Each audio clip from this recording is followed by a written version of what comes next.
Hello everyone, Josh here with Guys of Legends, bringing y'all another Infinite Magic Raid, and today we're going to be going over the best overall epic healer in the entire game as of right now. Of course, if they do any kind of nerfs or buffs or add new units in the future, this might change, but as of right now, we're going to be going over 3 epic healers, some of them that you might be already familiar with, and some of them maybe not, depending on what you use personally on your own accounts or what you've seen, of course, in different various types of content.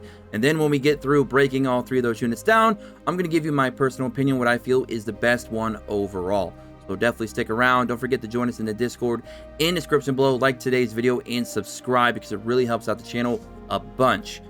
Alright, so we're going to go to our gallery, the AKA Pokédex, handy dandy notebook, whatever you want to call it. We're going to go in here to epics. We're going to go down here to heal. And here we go. So we're going to be starting off with Doom Legion, Liz. She's, of course, a Force Mark hero, which is very good because that means she cannot be countered for any kind of type disadvantage, which is awesome. So she's got Cleanse, Shield, Heal, HP Burning. We're going to go over her exclusives after we cover her initial skills.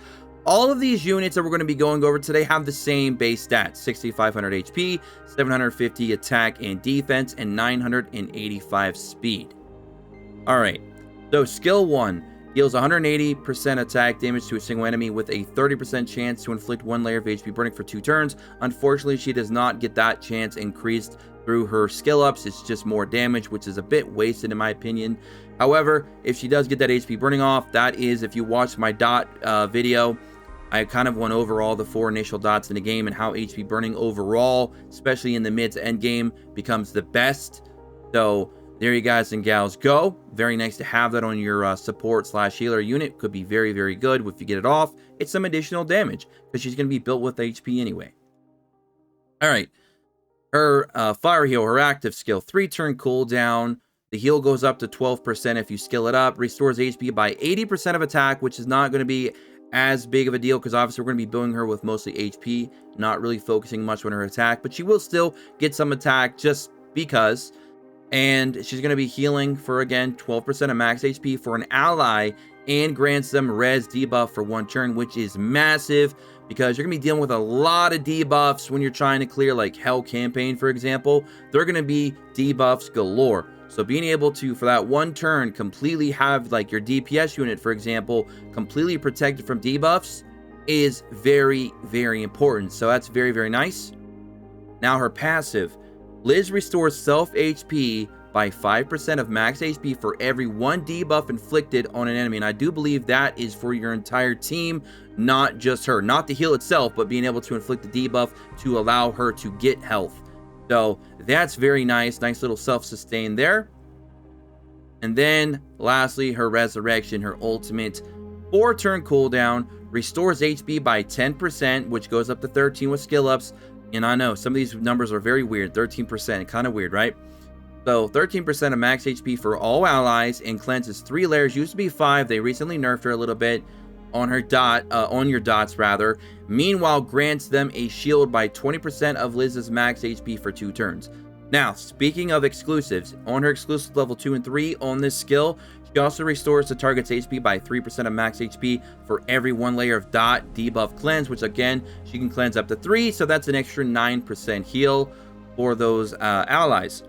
Now, exclusive level 3, she increases the shield strength to 40% of max HP instead of 20. Now, granted, she does not have Wim's base HP, which is very, very high, but still, 40% on her base is still going to be very, very nice, you know, because you're going to be building her again with a lot of HP. So that's going to be very, very nice to have, having a lot of that, you know, wrapped into 1 kit, you know, 1 skill rather. You're going to be getting additional healing, you're going to be getting a little bit of cleanse, you're going to be getting some shields, all in 1 skill. Very nice on a 4-turn cooldown.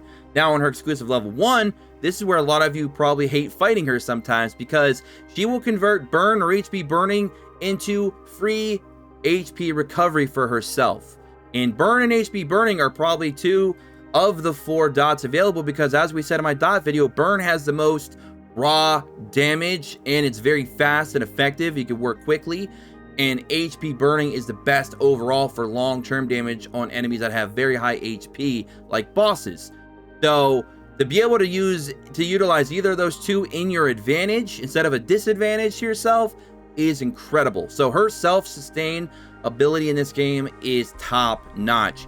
And, you know, you obviously want your supporters to stay alive. That way they can keep the rest of your team alive. That is their duty, and she does it well.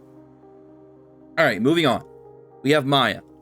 Now, I like Maya a lot as well. Holy Light Parliament. She's, of course, a blue mark hero.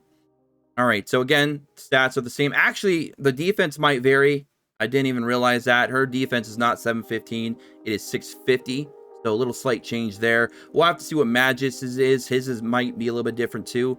But the other stats, you know, the important stats, rather, I would say, in the case of healing, where the healing is scaled to HP, their HP is all the same across the board. It's 6,500. Speed, I believe, is also 985 for all three as well, which is also important because you obviously are going to eventually want your healers to be somewhat fast, have high HP, and depending if they do any kind of buffs or debuffs, that might also change other things that you need to do, like effect, hit, or maybe you want more healing effect or whatever. There you go. All right, so she's got a buff, a cleanse, and a heal. Go into skill 1. Deals 120% attack damage to a single enemy and restores HP by 5% of max HP for the ally with the lowest HP. That goes up to 10%. So not bad. A 10% heal on a skill 1 with no cooldown. Very nice. All right, so Light of Purifying, active skill, 3-turn cooldown, restores HP by 20% of max HP for an ally, so a nice big heal there, and 2 random allies. So it's kind of a semi-AoE, before which, if the target's HP is full, cleanses 3 layers of dot debuffs from them and grants them heal for 2 turns, which is an extra 5% healing for 2 turns. So she has a lot of nice healing and a little bit of a cleanse there in her skill 2, which is very nice. Her passive, Maya restores self HP by 2.6%, I do believe. Very weird. I'm sorry, 2.4% of max HP. Again, these numbers are a little bit strange. 2.4, 13. It's weird. Whenever an ally takes direct damage. So this is going to be a very good self-sustain because obviously all your all your allies are going to be taking damage throughout the battle. So she's going to be getting consistent top up for herself, which is very, very good. And then her ultimate. Now the ultimate is a 3-stage heal. So she'll heal again, and then heal again. And depending when one of those stages fully heals your allies, hopefully it fully heals them, they'll be able to be granted different layers of buffs, if not get all the buffs if they're at full HP when she uses the skill initially. She can give you a res debuff, a shield, and consolidation 1, which is going to be mitigating 20% of damage. You can see here.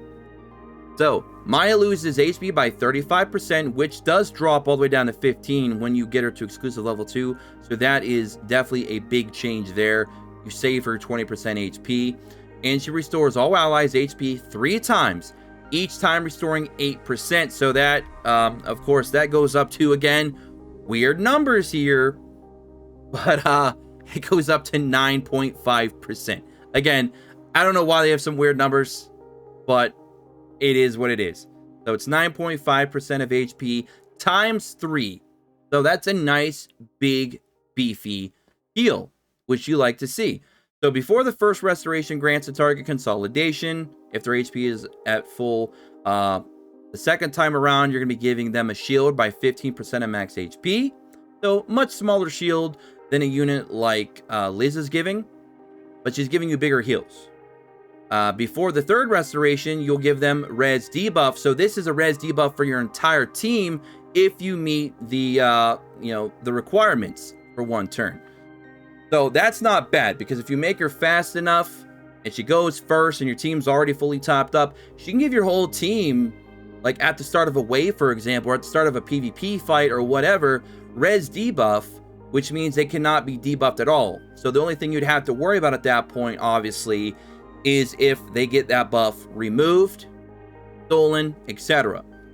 So if that doesn't happen, you're getting a 1-turn res debuff, which means you can't, get inflicted with any control effects, attribute effects, or dots. So very, very powerful skill here. Again, the shields are not going to be as strong as Liz, but she's offering you bigger heals, and also the AoE, the full AoE res debuff, which could be very important depending on what type of teams you're running into or fighting against, content you're trying to clear, etc. Now, on her exclusives, on her level 1, Maya receives 30% more healed effect when her HP is below 50%. Now, what's weird about that is that means she just self-heals herself for more, 30% more, not healing your allies for 30% more, because there's a difference between healed effect and healing effect. Healing effect is her healing everybody. Healed effect is how much the personal unit itself, the individual, is being healed for. So she's going to be able to self-sustain a little bit better. So there you guys and gals go. Oh, she also restores her HP by 100% of max HP immediately when she takes fatal damage. This skill can be triggered once per wave. That is very, very amazing. So if she is to die in a wave for the first time, she will come back at full HP. So her self-sustainability is top-notch. Probably the best of the 3 we're going to be covering today. But again, you know, her shields, you know, in my opinion, not being as big as Liz. Liz also being able to provide you with some damage with one of the best, you know, one of the best dots in the game because of her HP burning. And the fact that she also has a res debuff that she can, of course, give to your, like, strongest unit. Because, honestly, you might not need a full res debuff on your entire team to do what you need to do. It's really your #1 DPS that you want to protect the most, right? To get them going. Because when they get going, you know, you should be okay. Plus, you're going to have more team-wide protection because of the bigger shields. And I think that's also something to very much take into consideration. And the fact that, of course, Liz is also a force mark unit. So she has no actual counter, or of course, you know, I guess you could call it just a type disadvantage. So that's very, very strong there. Maya is very, very strong. They both kind of do similar roles, but they also do a couple things different. All right, and then we have, last but not least, Magis. Now, I have built and used all 3 of these units on multiple different accounts to multiple different levels. You know, they vary depending on what I have done and who I've pulled, how much I use them. So, Magis, I've been using him a lot here on my main account simply because I honestly didn't pull either of the other 2 until recently. I just now finally pulled a Liz not long ago. My only copy of her, by the way.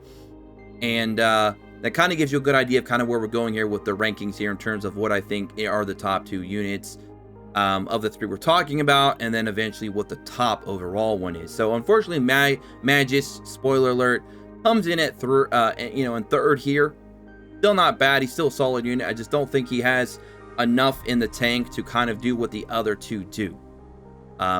So his stats are completely the same as Liz. So it was only Maya that had a different stat, and that was her defense being a little bit lower. Deals 160% attack damage to a single enemy and reduces their turn meter by 15%. Again, we got all these useless attack up, damage boost on their skill. I don't know why. They're not going to be out there doing raw damage with their skills. So I don't understand why. And I also don't get why none of these units aren't scaled to defense or any of their attack damage anyways, because they're going to be built more like a tank anyway.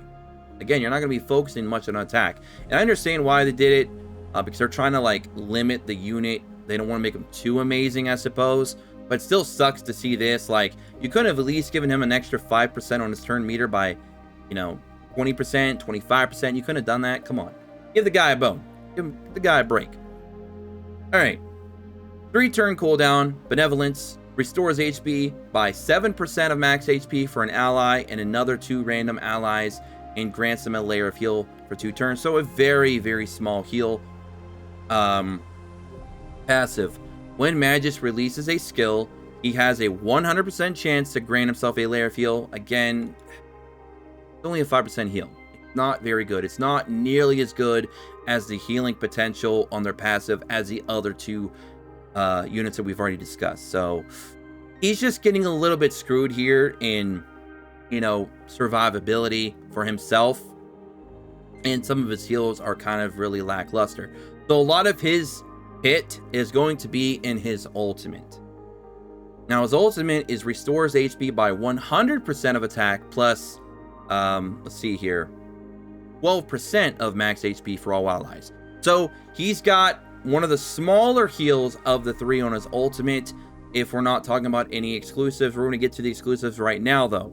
Exclusive level 1. The fewer allies in the battle, the more HP. Now, that means if you have less than 5 units, less than 4 units, less than 3 units, he's going to be doing bigger and bigger heals to the point where he's going to have the biggest single or semi-AoE heal of the 3, depending on your situation, which means if you start losing units and you're getting low, he's going to be a little bit more of a clutch. He's going to come in clutch there and give you bigger heals to hopefully self-sustain you long enough to finish off the fight with your main DPS and keep that main DPS alive. However, I don't feel personally that a healer should be benefiting your team much if you're already losing people, because that to me makes me feel like the healer is not doing their job good enough that you're already losing people. Like, you don't want to lose people. Ideally, you want to have your full team as long as you possibly can. So if you're losing people, your healer might not be up to par with what you're trying to do. Now, there's also a benefit to this too, because there are some stages in the game that you're going to be running repetitively and you just want to kind of, you know, min-max your times to where maybe you only need 2 or 3 units, and then you throw him in there, then he's going to be great. He's going to give you really solid heals. So in those cases, yeah, he gets an A+ from me. But in terms of like trying to push harder content, you need your full team. I don't like a healer that's benefiting you more when people start to die. But his exclusive level 3 cleanses all allies attribute debuffs. So like your attack downs, your defense downs, you know, things like that that manipulate actual stats. He'll go ahead and cleanse those all for you, which is nice. But I think being able to cleanse dots and control effects are much more important in the end game than just cleansing attribute debuffs, in my personal opinion, because those seem to be more disruptive of your team than just simple attribute debuffs. You know, don't get me wrong, attribute debuffs are still very, you know, much of a pain in the butt, but I think those other 2 types of debuffs are much worse.